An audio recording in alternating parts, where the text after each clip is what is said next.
When it comes to judgment of other people, you cannot control that, no matter how nice you make yourself look and how cute your hair is or what your clothes look like or how hard you have prepared to speak on a certain topic. You cannot control how people see you.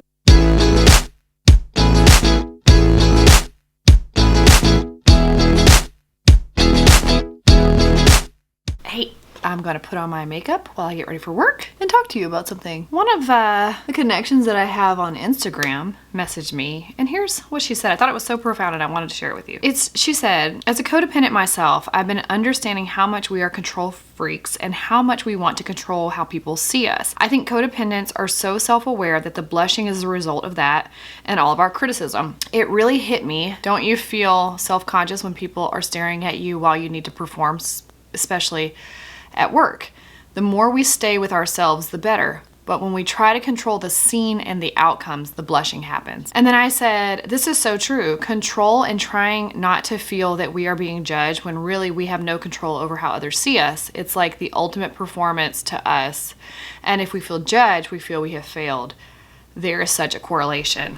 Now, I know that we've talked before about feeling judged and wanting to be accepted and all of those things, but one of the things I didn't fully consider was that if you have struggled with codependency, and even if you've overcome that and you don't have a lot of those habits anymore, it's kind of in you, you know, like it's in you. It never just like vanished and went away for me. I'm just very aware of if and when it's happening, and I have the proper tools to navigate and get away from that. But if it was a strong part of who you are and how you learn to survive as a kid, then think about, like, for me, for example, I learned to perform well. Oh, something. All my stuff is missing. My daughter must have been in here. I don't know. I learned to perform well so that I could stay out of trouble. I could be favored. I would not have to worry about if I've made mom mad or upset or anything. I am performing well, therefore I am good. That was my survival skill growing up. And so when I think about any authority figure, and you guys hear me talk a lot about specifically at work, that this person holds this power over me, and if I do not perform well, then their disappointment in me, there could be grave consequences because I did not perform to their satisfaction. And that is why when I have to speak in front of my boss, and I think really the past couple of jobs, I think I've always been a little nervous of my boss, even if they're cool, because I just want them to be proud and happy that they hired me, and I don't ever want to be on their radar, because if you're like me, I've lost jobs before, and people can be like, oh, you're so great, and they hired you, and you're our choice, and then shortly after, they can fire you when you are not performing to their standards anymore. And not just like you have failed your job performing to their standards, but like they just don't like you anymore performing to their standards. I know a lot of people who are hard workers who have been let go from positions, and it's just so painful because they work so hard to do such a good job, and you just feel this sense of identity. Your identity has been crushed because somebody didn't accept you. So if you think about being a blusher, someone who turns red and has that sense of erythrophobia, well, honestly, I think this is where a lot of the erythrophobia can stem from, because I didn't always have erythrophobia because I didn't always blush. I didn't always flush on my chest and my neck. Like I said, it's not something like it completely came out of nowhere and it never happened ever. I remember being 15 years old and I worked at a grocery store, and I think somebody made me mad, and I got into an altercation, and I was so mad, and I remember getting like on fire, and I looked down at my chest and it was super splotchy and red, and somebody was like, oh my gosh, look how red you are, and it didn't bother me. I remember being like, I know, they made me so mad, this is what happened, blah blah blah. I remember not feeling embarrassed by somebody being like, oh my gosh, look how red you are. I actually thought it was like, yeah, I told them, look at it, it made me so mad, look at how red I am.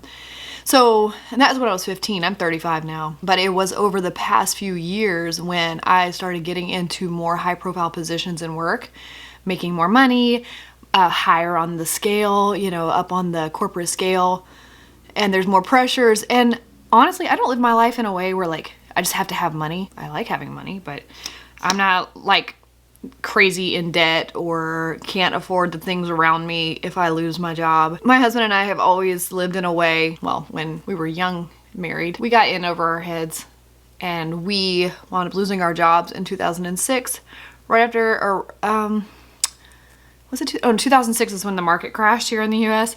And then in 2007 I had my daughter, and then my husband lost his job, and then I lost my job right after. We had just bought our house in 2006, I think. So we had just bought a house also. And then like within a year or two, we short sold our house. It was gone. Lost everything, filed bankruptcy. And then we dug our way out of that for years to try to get ourselves where we could maybe one day get a house again. And then 2017, I believe, or 2017, 16, something like that, we got the house that we live in now. When you feel like somebody has control over you, because truly in a job, they do. And when you're a kid and your parent, they do have control over you until you get older. I was really intrigued by that message this morning because I feel like we've talked about this before, and I feel like I knew that, but it's also like it hit me in a new way.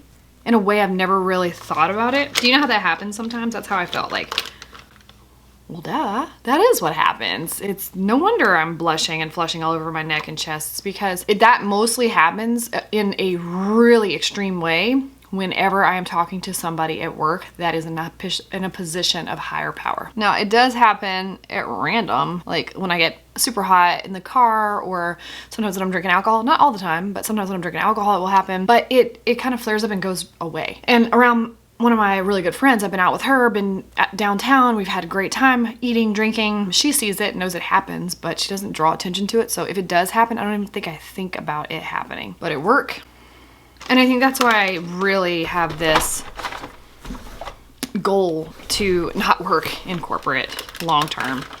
I absolutely love the people that I work with, and this has been like the kindest group of leaders that I've ever worked with that believe in me and let me do my thing. But I think there's a part of me that even though I want to trust them, I understand at the end of the day, it's a job. It's business. It's truly just business at the end of the day. And I do think that they care about me, but I also don't expect my president of the company to, like, what if he wants to sell his company one day? Or what if he wants to do some other things that would affect my employment? So anyway, I'm just curious to know, for you as a person who may or may not be codependent or had some codependent things happen in the past that you're still working through, do you think that there is a correlation for you with the blushing, and the sense of judgment around people, or judgment? Think about what that is. Like, so much of that social anxiety is coming from, am I accepted here?